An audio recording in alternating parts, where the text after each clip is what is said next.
Bonjour à vous tous, bienvenue dans cette troisième vidéo de la série, de la playlist que j'ai intitulée Compostelle Petite Histoire.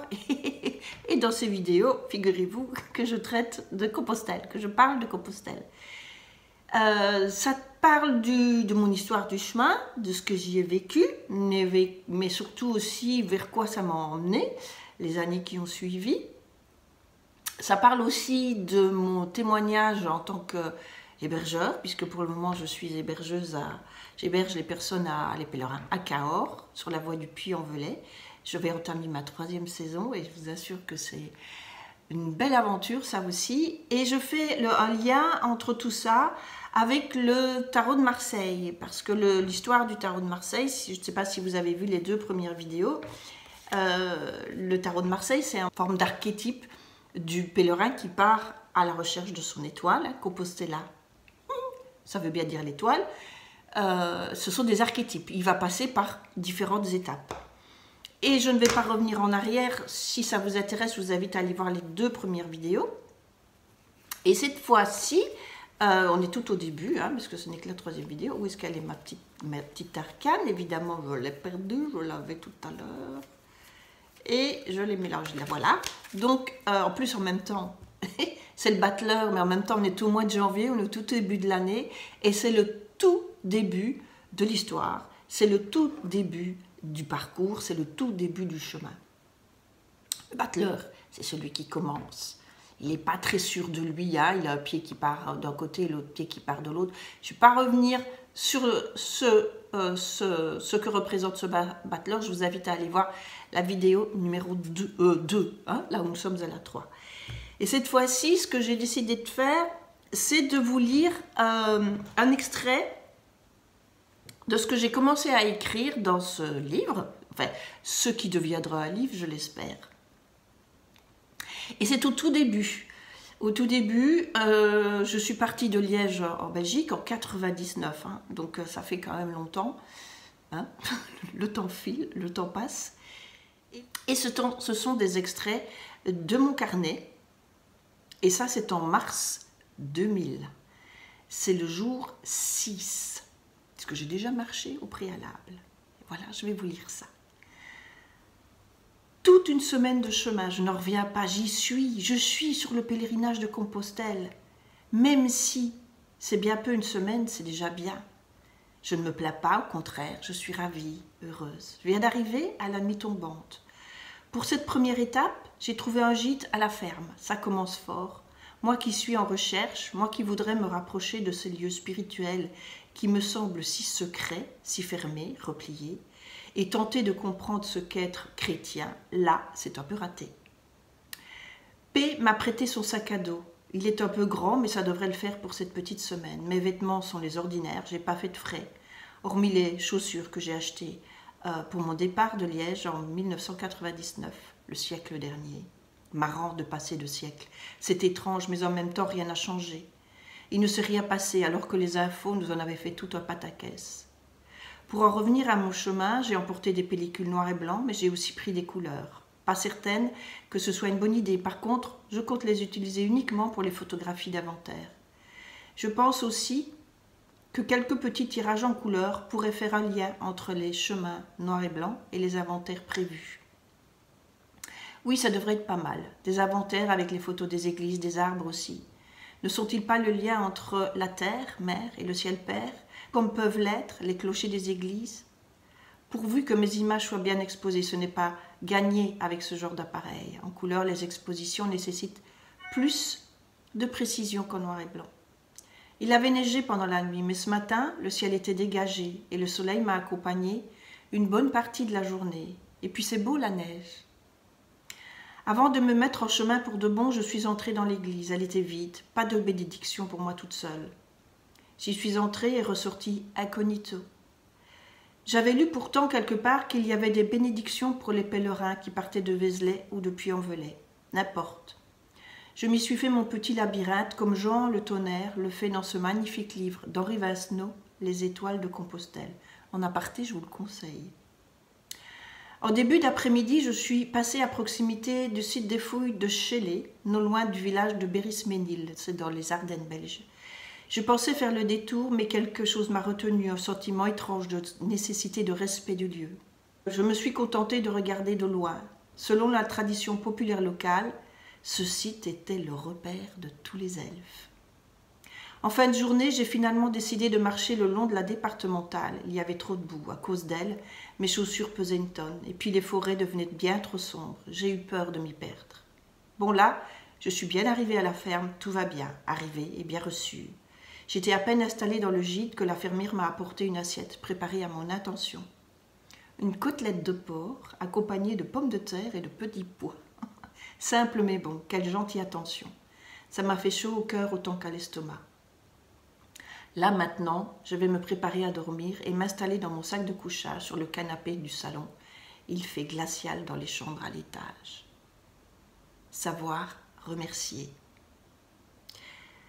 Voilà, c'est un peu ça, donc les questions dans le livre, ce sont des extraits de mes carnets. Il n'y a bien sûr pas que ça. Et je voulais terminer cette vidéo avec un petit quelque chose d'autre, parce que j'ai passé quelques étapes. Et j'étais rentrée. Pratiquement une semaine que je suis rentrée à Liège. Je ne suis pas en paix, ou plutôt, je suis en désordre. Je ne sais plus où j'en suis, je ne sais plus. Rentrée depuis plusieurs jours, revenue dans le quotidien depuis plusieurs jours. C'est difficile. Je me pose beaucoup de questions. Et quelles questions? J'aurais bien du mal à les énumérer. Je ne suis pas capable de les nommer. C'est étrange parce que je ne me sens pas bien. Tonnes de pensées circulent dans ma tête, je sens un mal-être et c'est tout.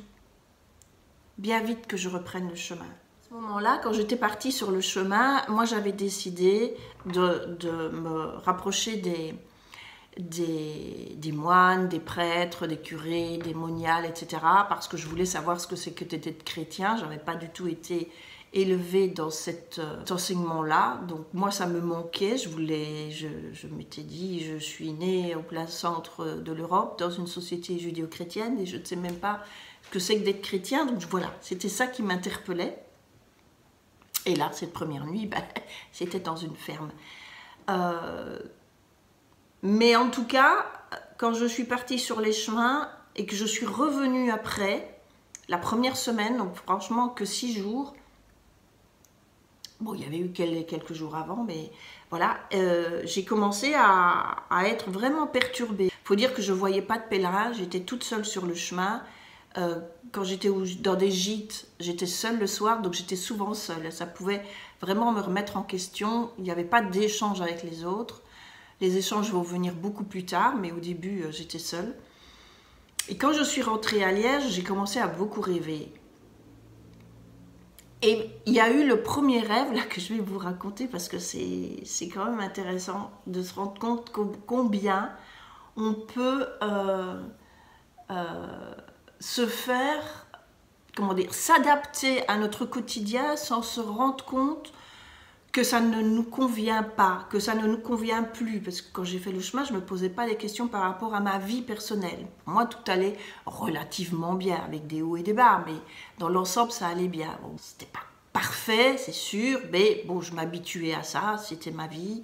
Et puis, je n'imaginais absolument pas toutes les transformations que ça allait produire. Et que 25 ans plus tard, je serais ici à Cahors, par exemple, en passant par des étapes... par des tas d'endroits différents. Enfin, voilà, je ne vais pas brûler les étapes ici. Et donc, c'est à ce moment-là que j'ai commencé à beaucoup rêver. Et un des premiers rêves que j'ai fait, je sors de chez moi, j'habitais une rue en pente, c'était proche de la ville, mais il y avait quand même des prairies autour de moi. Voilà, c'était quand même un peu sauvage à cette époque-là. Et je sors de chez moi, je suis toute seule et je vois un âne dans ma rue qui boitait, il n'allait vraiment pas bien et c'était une rue en Belgique, c'était toujours une rue en descente, c'était toujours des pavés, donc ça glissait, je voyais bien qu'il allait se casser la figure, enfin il était vraiment en danger là, il allait vraiment pas bien et je me suis dit, à qui est-ce qu'il appartient? Donc je l'ai pris l'âne et j'ai été frappée aux portes, aller demander...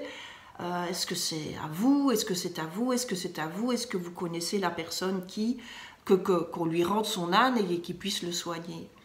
Mais personne ne connaissait. Bon, on fermait les portes, ça n'intéressait personne. Et j'ai essayé de trouver un vétérinaire alors.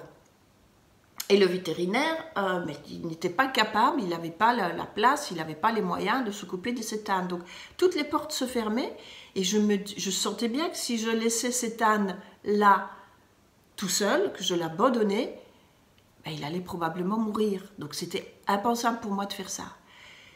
Mais bon, le ramener à la maison, j'avais un tout petit jardin, j'avais chat, chien et j'avais un compagnon à l'époque. Je pensais que ça lui aurait pas plu, que ça aurait été très compliqué et pour moi aussi puisque je devais me rendre au travail en même temps. Mais bon, bref. Cet âne étant blessé, malade, je me suis dit, bon tant pis, je le prends, je vais le mettre au milieu de mon jardin et on verra bien. Et je ramène cet âne à la maison et là, c'est la fin du rêve. Et ce rêve m'a vraiment perturbée pendant plusieurs jours. Et puis, je rencontre une amie, une bonne copine, une amie presque, Christiane, elle s'appelait. En aparté, j'ai rencontré beaucoup de Christiane, Christine, Marie-Christine, c'est comique, hein, quand on s'appelle Anne. Hein.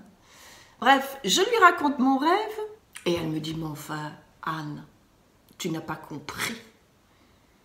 Je dis, ben non, comprends quoi? Je dis, ben non, qu'est-ce que tu comprends quelque chose à ce rêve, toi, cette Anne-là? Elle me dit, mais Anne, l'âne, c'est toi. C'est de toi qu'il s'agit. C'est de toi qu'il faut t'occuper. Et ça veut bien dire que tout le monde t'a fermé la porte dans ce rêve, personne ne peut aider, il n'y a que toi qui peux t'aider toi-même. Et ça m'a vraiment bousculée. Et là, je me suis dit, ouais, il faut vraiment que ce soit moi qui m'occupe de moi. Je ne peux pas attendre des autres qu'ils s'occupent de moi. Je ne peux pas attendre des autres qu'ils me prennent en charge. C'est à moi à me prendre en charge. C'est à moi à trouver ce que je cherche. C'est à moi à faire cette démarche. Personne ne la fera à ma place.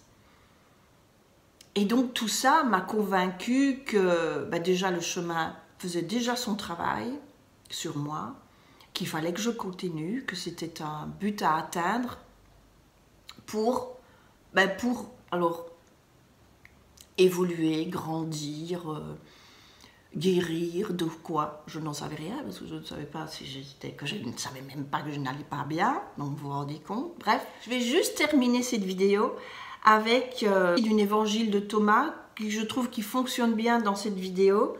Ce que je vous ai lu et ce que je vous ai raconté dans le livre que je suis en train d'écrire, j'en utilise assez souvent des citations, que ce soit de Bouddha, des évangiles, que ce soit des philosophes, que ce soit voire de Rumi, etc. Lao Tzu aussi, enfin voilà, tout ce qui est en lien avec mes réflexions et mes recherches autour de la spiritualité. Et ça dit, cet extrait de l'évangile de Thomas, c'est Jésus dit que celui qui cherche soit toujours en quête jusqu'à ce qu'il trouve, et quand il aura trouvé, il sera dans le trouble. Ayant été troublé, il s'émerveillera et il régnera sur le tout. C'est beau, non? Eh bien, je trouve que c'est vraiment ce qui nous arrive. On est en quête de quelque chose, même si on ne comprend pas toujours sa quête dans la vie. Sur le chemin, on va être guidé, on va trouver, et ce qu'on va trouver va probablement nous bousculer, parce que ça nous sort de nos habitudes, de nos habitudes, de notre quotidien, ça nous bouscule, et en même temps ça nous émerveille, et à partir du moment où on accepte cette découverte, cette possibilité, qu'on s'ouvre à cette ouverture, à ce qu'on a trouvé, qu'on dit oui, eh bien on réglera sur le tout. Sur le tout. Sur le tout. Sur sa vie, sur le tout. Sur sa vie en tout cas. Voilà, donc c'est l'âne qui s'occupe de lui-même en fait. Voilà, je vous laisse là. Je vous embrasse bien fort et je vous dis à la prochaine dans la 4e vidéo. Voilà, au revoir.